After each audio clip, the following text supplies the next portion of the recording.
এদের মধ্যে কে ভূত? তাহলে তুমি কি বলতে পারো এদের মধ্যে কে একজন ভূত? যত দ্রুত সম্ভব কমেন্টে তোমার উত্তর লিখে দাও, আমি উত্তর ভিডিওর শেষে বলে দেব। দ্বিতীয় ধাঁধা, এই নাম্বারগুলির মধ্যে 23 নাম্বারটা খুঁজে বার করো।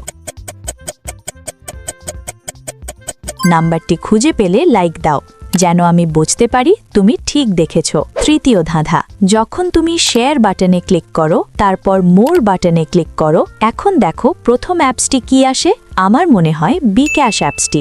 আমার অনুমান যদি সঠিক হয় তবেই তুমি এগোতে পারবে। তুমি কি জানো, তুমি যদি সকালে ঘুম থেকে উঠে একটা সুখবর পেতে চাও তাহলে আমাকে সাবস্ক্রাইব করে রাখো। ফাইনাল ধাঁধা, সাবধান, এটা কঠিন। তোমার কিবোর্ড থেকে এই ইমোজিটা খুঁজে বার করো। তুমি কি খুঁজে পেয়েছ? আসলে ছেলেটি কোনো কস্টিউম পরেনি, তবু তার কামড় ভূতদের মতো, আর সে নিজের দাঁত লুকোচ্ছে। সেই ভূত।